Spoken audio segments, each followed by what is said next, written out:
Welcome to the Great Loop Radio podcast, brought to you by America's Great Loop Cruisers Association. We're dedicated to sharing Great Loop information and inspiration with those actively cruising, planning for, or dreaming about a Great Loop adventure. I'm Kim Russo. I'm the director of AGLCA. Today, we're going to go back to basics to a very boating specific topic. We're going to talk about tips for locking through. And as the warm weather starts and loopers are headed north, a lot of the first locks they'll encounter are going to be on the Erie Canal. So we're going to cover some tips for that. And I've asked Karen Nettles from the Home Port Crew to join me on this because I've learned some things along the way and I'm going to share some of those tips. So before we jump into the topic, as always, I want to recognize and thank our Admiral sponsors who support AGLCA at the highest level. They are Curtis Stokes and Associates, Passage Maker Trawler Fest, Skipper Bob Publications, and Waterway Guide Media. As always, we encourage our listeners to support these businesses that support the Great Loop. Karen Nettles, thanks for joining me again today. You're quite welcome. I'm always happy to be on the podcast with you. It's nice to have you here. Where should we start? We're going to talk about locking. Well, I think the first thing is, why did you decide to cover this topic? Why don't we start there? Yeah, so there's lots of loopers who have boated extensively, but perhaps just their home area does not have any locks. And we've got lots of members and potential members who are brand new to boating. And the idea of locking through sounds a little bit daunting to many of us. I know when we started the Great Loop, we started from Fort Myers last year. And I had done locks before, hadn't done a whole lot of them. And there's a lot of different kinds on the Great Loop. So we left Fort Myers and went down around the Keys. If you go through the Okeechobee Waterway, you're going to have some locks right there. We didn't do it that way. We went through the Keys, traveled all the way up the East Coast, and it wasn't until probably a couple thousand miles later that we're in New York State and ready for some locks, getting ready for the Erie Canal. So I felt at that moment unprepared, and maybe I'll share a little bit about that. We had been talking the locks, we're going to get to the Erie Canal. We're going to start doing some locks. And the very first lock is actually before you get to the Erie Canal. And if you've been listening to our podcast, I'm looping with Michael Martin, who had done the entire loop and a half before. So locking was very much nothing new to him. Completely on me that I did not realize that what is kind of considered the first lock on the Erie Canal or in the New York State Canal System is before you get to the Erie Canal. It's the federal lock at Troy, New York. So suddenly we were there. I was feeling really unprepared. It was our first official lock on the Great Loop, even though I had done some locks before. It was different than the ones that I had done before. And it was different because of the tieoffs. I'm somebody who likes to be prepared, so I got there feeling very unprepared. And Michael now refers to that as the lock of tears. So just feeling unprepared, out of my element, and frustrated is probably what led to that. Got much better after that. But as I learned more along the way, I've had people asking me questions about locking, and I realized there's probably a lot of people in that same position of feeling kind of unfamiliar and not knowing what to expect. And if you're anything like me, it puts your mind at ease to set that expectation a little bit. So I am by no means an expert. My only goal here is to just share some of the things I learned along the way in hopes that it will help others to feel ready when they get to those first locks on their Great Loop. For sure. And one of the first things we want to talk about is we always hear of long delays. Why is that? Yeah, so a lot of the delays in the locks are going to happen when you get to the inland river system. And that is because those locks are heavily used by commercial traffic, and commercial traffic takes priority over the pleasure craft. Us recreational vessels are kind of the low man on the totem pole, so to speak, when it comes to locking through. So that's what sometimes causes those waits. You shouldn't experience much waiting in the New York State locks, in the Trent Severn, if you choose that route option, in the Rito, if you do that canal as a side trip. Those are all not very frequently used for commercial traffic anymore. They were built for commercial traffic. They're plenty big for many recreational vessels to fit in there at the same time, but they're not very often used by commercial traffic any longer. So you shouldn't see too many delays because of traffic. Occasionally in some of these historic locks, there is a mechanical malfunction, and then you may have a wait. But typically the standard waits, and when you hear of long waits, it's either a mechanical malfunction that couldn't really be helped or planned for, or it's that you're in a commercial area and you're just simply going to have to wait until the lockmaster can get you in between commercial tows. So those are the reasons for the waits. In all cases, you just kind of have to expect them as part of looping. I think, as Herb Seaton says, don't worry about anything that's not within your direct control. When you go through a lock is certainly one of those things that is not within your control. So you just have to be prepared and kind of expect those delays. And if they don't happen, then that's just a win, but certainly consider them in your travel time and your travel planning. Well, then what's the first thing you do when you do approach a lock? Okay, so when you're approaching a lock, the first things you're going to want to do are perhaps a little bit obvious. You're going to want to prepare yourself. Some of the locks do require you to be wearing a PFD, a personal flotation device. So put your life jacket on. Even if they don't require it, it's really just a best practice that you really should have a PFD on. A lock is like the worst time you could potentially have something go wrong. And should somebody end up in the water, the PFD is going to be important there. The other thing, personally, you're going to want to have access to are gloves. Not all locks will you use them. Some locks, though, and we'll go over the different kind of tie-offs, but some of them have cables or lines attached to the lock wall, and you're basically going to be grabbing that, and they can be wet, they can be kind of gross and slimy. So gloves can help. Gloves can also be helpful, particularly some of us who perhaps don't have as much upper body strength. Just gives you a little bit of extra traction on the line itself to keep your hands from sliding if you're having to work a little bit harder to keep the boat closer to the wall. So life jacket, gloves. You also want to have a knife nearby that you know how to use and have easy access to. That is in case you have to cut a line. We'll talk about that a little bit more in a bit. I don't want that to kind of panic anyone, but it is something that you should have at hand when you're locking through. So that's kind of the things you need for yourself. Obviously, make sure that the boat is ready to be locked through. That means whatever fenders you are going to use. Some loopers put fenders on both sides in case there's a last minute change in which side of the lock you're going in on. Some just have them on one side and move them if needed. As I said, I kind of joined a boat that had been around the loop a few times. Michael looped solo and did these locks by himself, which on our particular boat still is a little bit amazing to me, having done it with two people. He had always rigged up fenders just on the side he intended to go into.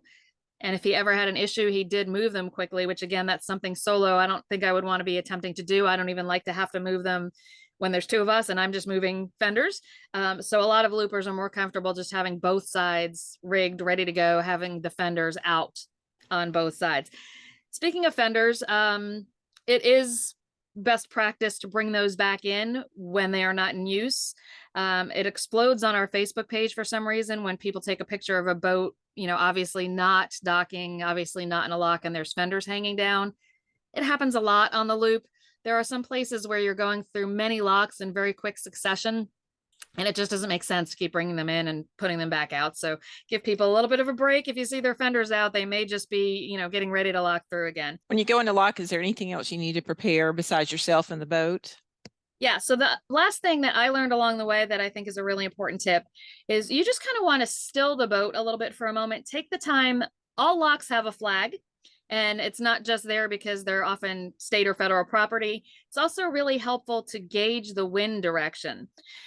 It's going to be easier to hold the boat near the wall if you pick the side of the lock that the wind is blowing you towards. That way you have kind of the assistance from the wind and staying near the wall. If you are on the other side, and sometimes you may have to be, but it's just going to take a little bit more effort from the person handling lines, the person at the helm, to keep the boat close to the wall if the wind is working against you and trying to push you away from it. So paying a little bit of attention to what that wind is doing, particularly if you have a choice on which side to go into on the lock, is really can be the difference between a very pleasant lock through and one that's a little bit more challenging. Okay. Well, then what should you say to the lockmaster when you get there? Okay. Yeah. So once you've done all that, you're ready to go. Sometimes you will be contacting the lockmaster ahead of time, particularly when we get into the inland rivers and the commercial. You may want to try and contact the lockmaster and time your arrival when he thinks he's going to be able to get you to lock through. It's much easier to stay, tied to a dock in the morning and not drop those dock lines until it's pretty close to when the lockmaster thinks he'll be able to get you through. So we're talking a little bit more about, the earlier locks. If you're starting the loop now, the Erie Canal, the Trent Severn. In Canada, there is a blue line literally painted on the concrete near the lock. You are just going to pull up to the blue line, and that is the indicator to the lockmaster that you are ready to lock through. There's no radio communication needed. For the locks in the US, though, you will use your VHF. By now, you should be very familiar with using your VHF. We're not going to go into the best practices there, but essentially you're just going to radio the lock, and you are going to let them know that you are ready to lock through. You can say that, lock ABC, lock ABC, lock ABC. This is downbound pleasure craft, the Perch, requesting your next lock through. And their response will most likely, particularly in a recreational lock, will be, got that, Captain. It'll be 5 minutes. Wait for the green light. There is literally a traffic light. It will be red if you cannot enter. When it's ready for you to enter, it will turn green. So pretty easy, very easy communication with the lockmaster, particularly on the locks that are really there to serve pleasure craft at this point. They're really user friendly. Ask them questions if you have them. They are going to help you with that. They may tell you that they want you on one side or the other. Sometimes that is because they know what the conditions are. Sometimes it's because there is, something mechanical in the lock that will make that an easier lock through that might be apparent, not be apparent to you. If you're locking up and they're flooding water in, it may be coming slower or faster out one side or the other.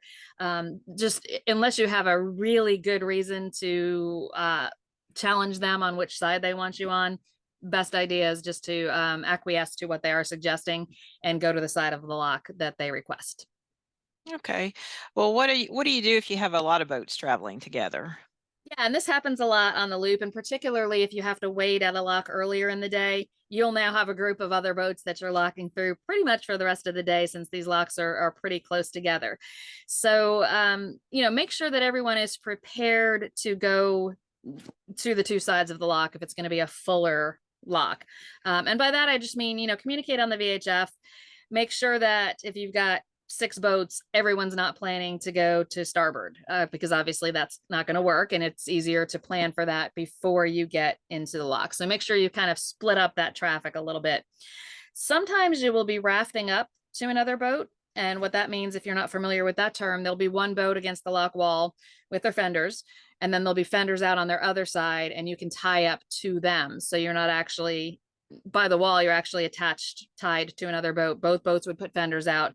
If that's going to be necessary to get all the boats into the lock, then pre-plan that. It's best if the larger boats are against the wall and the smaller boats are rafted up to them.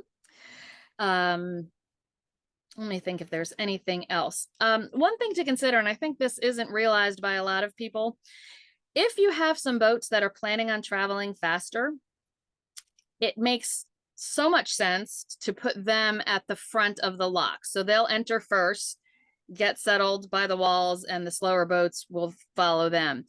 The reason for that is when you're leaving the lock, if the faster boats are going to have to pass the slower boats, that creates some congestion for everyone, because to execute a proper slow pass, the slower boat is also going to slow down. The faster boat is going to slow down to pass more slowly. And it's just a whole lot of maneuvering right after the lock that can be avoided if you just kind of arrange it so that the faster boats are at the front of the lock and the first ones to exit. And I think a lot of people don't realize that that's actually making it easier for everyone. I think some people think that the faster boats are just trying to get ahead or get in front of everybody else or race to the next lock. In a lot of cases, some of the boats that are designed to go faster may only be going 8 or 10 knots. It's harder for them to control their boat going any slower than that. So it's just easier to let them get out in front. They don't mind waiting for you at the next lock if that's going to be the situation. But if you can, or if there's 6 or 8 boats sitting there waiting to go into the lock, have those conversations before you enter. And see if you can come up with a game plan of which side is the most important. And then, if there's anybody that's planning on going fast out of the lock, put them at the front. Etiquette is that you leave the lock in the same order that you came in. So if the first boat comes in and goes to starboard, second boat comes in and goes to port all the way at the front, then that first boat that was in is going to be the first boat out again, unless some other arrangement has been prearranged. You know, it's possible a fast boat could have been the last one to arrive at the lock, and with the understanding and approval of everyone else, it may work for them to be the first ones out, but that definitely has to be communicated, because if someone that's not at the front of the lock tries to go out first, that's could be very risky. So communication, as always, is one of the most important things. Gotcha. Well, what's the actual procedure for entering the lock? Okay, so most looper boats have two people aboard. If you don't, this is obviously going to be a little bit different. We had a podcast, I think it was just last week or the week before, with Herb Seaton, who talked a lot about looping solo. So if you have questions about that, we can certainly address those for you at a different time. We're going to talk, though, as if there's two people aboard. So the person who is at the helm is going to very slowly enter the lock. The best boating advice I think I ever got many years ago was don't go faster than you want to hit something. That applies to locks as well. It makes sense to not just drive straight up the middle, kind of work your way towards the wall, so that when you get to the spot that you're going to be tying up, you're not trying to move sideways. You may have thrusters and that may be, you know, not too difficult for you, but there's no reason not to move towards the wall right as you enter and get ready to tie off. I use the phrase tie off in this a lot. You're not literally tying to the wall, so I'll address that in a minute. One more thought for the person who's at the helm. They should be capable of getting that boat right where it needs to be for the person handling the lines to be able to do that. So one of the big mistakes I made early on was trying to reach for the line or the cable or whatever it was I was tying to way too early, and getting frustrated and stressing myself because I wasn't able to immediately get it. Michael has the ability to put that boat right where I need it to be, so I can very simply just reach over and get the line or the cable or the pipe or whatever it is. So once I learned that, my stress level went down substantially. I just waited for him to get us in the right spot, and then it became a lot easier. So that's kind of on the person who's at the helm, and for us, that's typically Michael. For the person who's handling the lines, there's a couple of different ways this is going to work. On most of the locks on the Erie Canal, the Trent Severn, these smaller locks that are pretty much only pleasure craft, you are typically tying off to two tie-offs, bow and stern. If you are solo, that's where you may just be doing a midship tie-off. But so on our boat and on many looper boats, I go to the bow. We bring the nose of the boat towards the wall. When we're in position, I get the boat hook. Should remember the boat hook, and that's something I should have mentioned when you're getting like the stuff and the boat ready. You want to have a boat hook ready. There's a few different types of tie-offs, and you're going to approach each of them a little bit differently. Why don't we take a quick break and play a message from a sponsor, and then when we come back, we can jump into the specifics of those different types of tie-offs. Sounds good. All right, we'll be back in a moment. Schwartz and Company Yacht Sales is a boutique yacht sales organization and a proud supporter of AGLCA, loopers, and adventurous souls throughout the Great Lakes. We are the exclusive representative for American Tug throughout the Great Lakes region, including the Canadian provinces of Ontario and Quebec. We are very active in the yacht brokerage market on both the buy side and sell side, providing our guidance and resources to valued customers. We also work with shipbuilders both in the U.S. and abroad to bring our customers' unique dreams to life. We welcome the opportunity to earn your business. We're back on Great Loop Radio. Today, I'm sharing some tips that I've learned along the way on making locking a little bit easier. So Karen Nettles from the Homeport crew is with me. And where did we leave off, Karen? You were talking about tie-offs, and I think you were going to dive into what the different types of tie-offs, what you can find at different locks. Yes. So some will have the tie-offs will be pipes or cables. Whether it's a pipe or a cable, it's going to work the same way. It is basically attached to the lock wall at the top and the bottom. So it's kind of in a fixed spot. When the person at the helm gets the boat right where you need it to be to reach out to that pipe or cable, you're going to use your boat hook to help you pull the boat towards it. And then you're going to run your line from your bow cleat or a cleat near the bow. It may not be all the way at the bow. You're going to have to figure that out for your specific boat. But you're going to run the line around that pipe or cable and back to the boat. From there, you are going to want to just do it put the line under the horn of the cleat. So this is where, the language gets hard. You're not tying off to the cleat.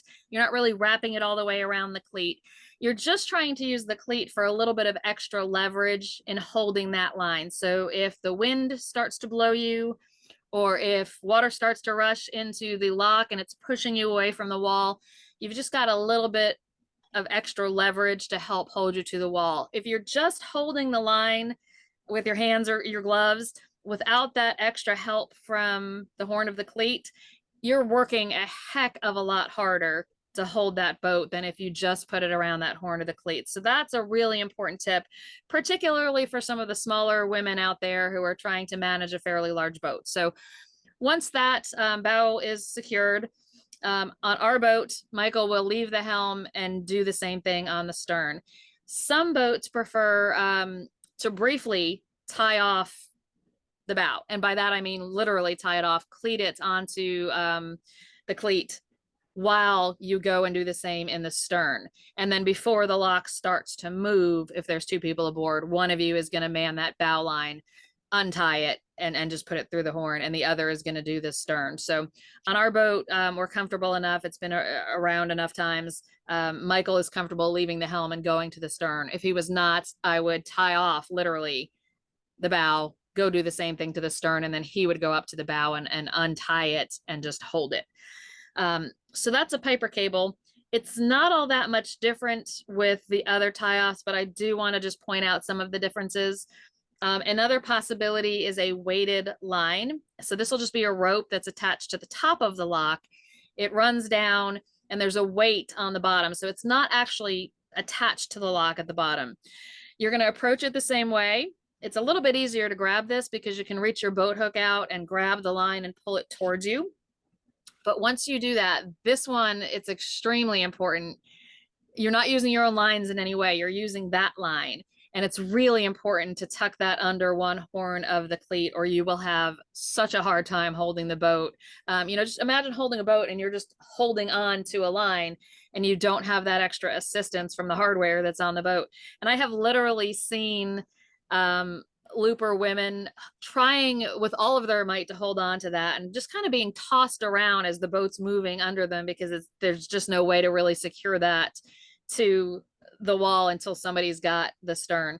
Just tuck it under the cleat, use that to pull, and that just gives you the extra leverage you need. So I actually learned to like the weighted lines more than the pipes and cables. The cables will have a little bit of give in them, even though they're attached at the top and bottom. Some of them will pull, a few feet out from the wall. And I actually learned that I really liked the weighted lines better as long as I have the cleat to help me. And then the last kind is the floating bollard. These are going to be the most common of what you're going to see on the inland rivers, some of the commercial locks.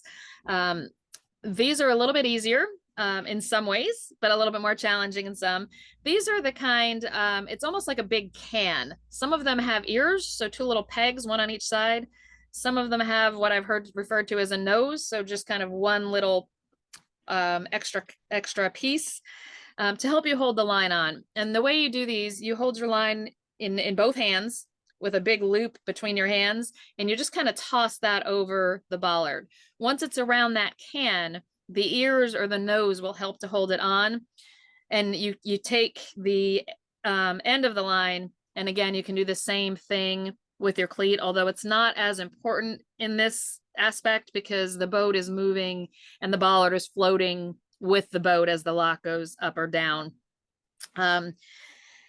Most of the times on the inland rivers, you're only using one instead of a bow and stern. You're kind of doing a midship to the tie off to the bollard. So keep that in mind. We have 25-foot lines for locking through. I know some of the inland river locks recommend 50. We have it. We've never used the 50-foot line for locking through. I'm just trying to think if there's anything I have missed. I think that's just, kind of the basics and some tips. Our boat midship is pretty high above the water line, and often we're reaching down towards the bollards. which sometimes makes it easier to grab it, but at the same time, it's harder to keep the line around that, particularly the ones that don't have the ears. We find our line wanting to slip upward, so we wrap it around an extra turn on the bollard, and that does seem to help. So that's most of what you're going to find. After you do each kind once or twice, it's not going to seem like a very big deal. Okay, well, that's good to know and encouraging for those that haven't done it before.